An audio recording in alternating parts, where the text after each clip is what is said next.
I want to talk a little bit about some of the decisions that Modern Warfare has made, Call of Duty has made in their video games, and then they have reverted on it. Then they have basically said, oh, wait, hold up, never mind. Let's ignore that and pretend like it never happened. And they have done this throughout many different titles in their Call of Duty games, but today we're going to concentrate on Modern Warfare specifically. We're going to look at three instances that I think are pretty interesting. Now, the first one, the very obvious one, is going to be Alex Keller from Modern Warfare 2019. Now, as you guys know, Alex Keller was part of the CIA Special Activities Division. He's an ex-Delta Force guy and a very experienced Special Force operator in the universe of Modern Warfare. Now, I think personally Alex Keller is one of the coolest characters that this rebooted trilogy had to offer. I think he is one of the most likable characters. He had a distinct look about him, so he was very different, very original. And he's just a badass. Like, honestly, just straight up, just awesome, badass guy that had a lot of respect for people. And I honestly think he's one of the most talented guys in the Modern Warfare universe. He can stand up to anybody. And so seeing such a great character throughout the entirety of Modern Warfare 2019 was an awesome thing to witness. It was an awesome thing to be able to play as him. And throughout the story, the relationship between him and Farah is slowly built up. The relationship between him and the people of Urzikstan and the ULF starts to build up, and you start seeing some changes happen in Alex Keller. I mean, we don't know how long necessarily he's been doing the stuff that he's been doing, but a decade or so of the type of work that he's done maybe took a toll on him. It tired him out, and maybe he wanted something different, and maybe he wanted to help Farah and his country, or the CIA telling him, no, you can't, they're now enemies. He didn't like that, so he stayed with Farah and he helped against the fight with Barkov. But by the end of the game,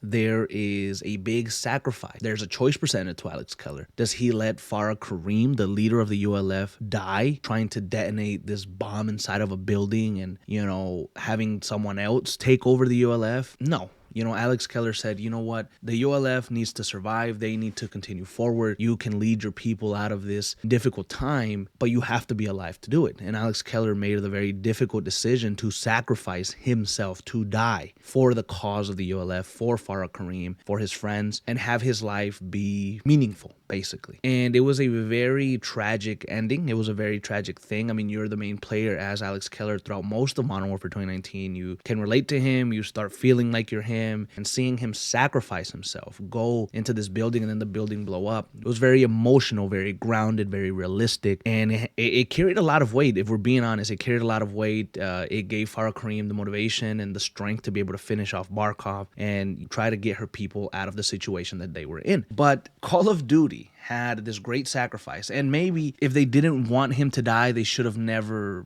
even done the sacrifice. They could have figured out a way to ride around it. They could have never had the bomb malfunction. They could have just easily gotten in, blown it up, and kept moving. And that would have been fine. He would have survived, whatever. But no, that's not what happened. He basically is supposed to die, but then Warzone comes around and you want to use him as a skin, or you want to use him a little bit more, whatever the case is, and he makes this surprise appearance out of nowhere. He somehow was able to survive this big explosion, but he lost his left leg. So now he's wearing a prosthetic leg, and it just completely ruined his character because his sacrifice meant nothing, and then he didn't even have a big role at all in the next Modern Warfare game, and he didn't even have a role in the next Modern Warfare 3 game. So they went back on their decision, and that didn't only ruin the character, ruin his sacrifice, but it completely forgot about the character. Now he's alive and kicking, but he doesn't do anything. He's just the sidekick to Farah Kareem, and that's awful to see on such a decorated and awesome original character like Alex Keller. Now, for number 2, we're going to take a look at everyone's favorite villain, Commander Philip Graves of the Shadow Company, ex-Marine Raider, and an all-around stand-up guy.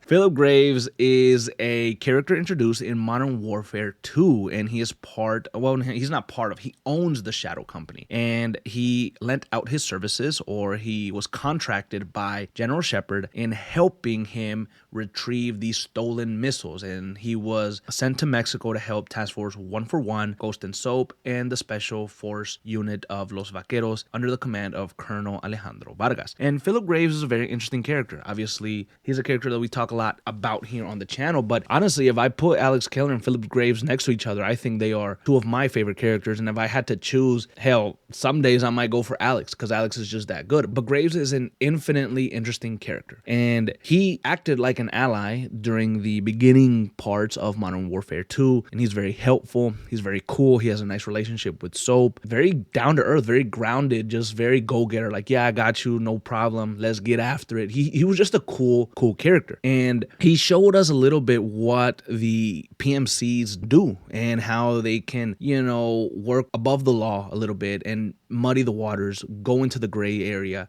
and heavily stay there and get things done in ways that maybe aren't allowed for other special force units. But once you reach the middle part of Modern Warfare 2, he turns on you. He becomes a villain because he tries to tell Task Force 141 and Los Vaqueros to exit the premises and to leave the mission. Now he will be taking over, and his shadow forces were locked up Alejandro's Los Vaqueros members inside of his base. So he took over the base and he wanted to do things his way. You guys know the story. Well, what ends up happening is this big chase and fight against Graves ensues, and then you end up rescuing Alejandro after he got captured, and you escape, and you find out that the Shadow Company was doing this Black Ops operation for General Shepard, and they got intercepted by a Russian group, the Connie group, and they lost the missiles. So General Shepard was illegally transferring some missiles across the Middle East, and the Shadow Company lost him, and they were just trying to clean up their own mess. That's basically what happened. And so this leads Captain Price and Task Force 141 to do a joint operation with Los Vaqueros and Alejandro Vargas to attack the Mexican military base, take it from Commander Graves, and kill Commander Graves. And so Soap and Rudy end up fighting Commander Graves and a tank. The game makes you think is that Graves is inside of the tank trying to kill Soap and Rudy. And you end up blowing up the tank. You end up killing Graves inside of the tank, and it blows up. And that's it. And Soap and Rudy, they get a little close to the tank and they confirm the kill, and that's it. They never go and see the body. They never looked at the body, but you would assume that that's what they did. After they killed Graves, after the tank exploded, they got close to the tank and they informed them, yep, we took care of him, and that's it. So you would assume that Graves died. But what ends up happening? In Warzone, that same year for Modern Warfare 2, Graves comes back. Graves returns. He didn't die. He's back in Mexico. He's back in the Middle East. He's back in Urzikstan meeting with Farah and Alex, and they ask him about it, and then he says, I wasn't in that tank. So he was remote controlling that tank from somewhere else, and then he went into hiding, and that's fucking crazy. That's it. He went into hiding, and he had his second in command take over as a de facto leader, and he was still giving orders from behind the scenes. And then he made a return in Modern Warfare 3, a very brief return, where he is seen trying to shake hands with Task Force 141 members, and he's still acting like nothing happened. He turned on General Shepard, and that was basically it. That was the end of Graves. He just made a very quick appearance, and he left. And this is another case of Call of Duty Modern Warfare going back against their decision. If they didn't want Graves to die, then they could have done it in a different way. You could have shown Graves hiding behind somewhere, remote controlling the tank, trying to kill Soap and Rudy, and then once it blows up, he made an escape, and they're like, okay, he escaped, and then he can come back later, and it could make sense. But no, you had to pretend like you killed him and then bring him back, and that's another freaking instance of them going back on a decision that they made. And then for our last one, this is kind of a twofold. You have Valeria Garza, known as El Sin Nombre. She is one of the big or major antagonists for Modern Warfare 2, and she's a former Mexican special force operator who wanted to have power in Las Almas, and she basically took over. So she's this big bad villain. And Valeria Garza, at the very end of Modern Warfare 2, once you spent most of the game chasing after her, finding her, capturing her, getting information out of her, you hand her over to Los Vaqueros, mainly Alejandro Vargas and Rudy. After years and years of Alejandro Vargas on El Sin Nombre's ass, he finally has her in custody. He finally has her in handcuffs. And that's basically how the story ends for the Los Vaqueros section in Modern Warfare 2. But what ends up happening just right like as Warzone started that same year, like a season or two after, I can't really remember the exact season, but what happened? Valeria Garza escapes prison quick as fuck. She ends up taking out a few guards, and then she moves out, and it's all hell breaking loose again. You know, she heads over to Urzikstan for some fucking reason and helps Makarov do some bullshit, and that's it. You know, you capture this character, you put this character away, and then instantly they get freed in Warzone, and then it makes no sense. It takes away any type of, oh yes, we did that at the end of Modern Warfare 2. It kind of makes it pointless. And this also ties in with the twofold part of number 3, Andre Nolan. The same fucking thing happened to him. He's a minor antagonist. He's part of the Connie group. He becomes Makarov's second in command in Modern Warfare 3, and then you end up capturing him. You torture him with Captain Price and gas. You beat the shit out of him, and you have him in your custody. He is a character that we needed and we got. And then what ends up happening as soon as Warzone starts, Andre Nolan escapes and he comes out, and now he is one of the main antagonists for Warzone that year. Now obviously some of you guys might say, well, we need to have those characters to break out or to do something so they can come out in Warzone and we can continue the story. Well, the story didn't even concentrate that much on Andre Nolan. It was like the first season. But this is another part of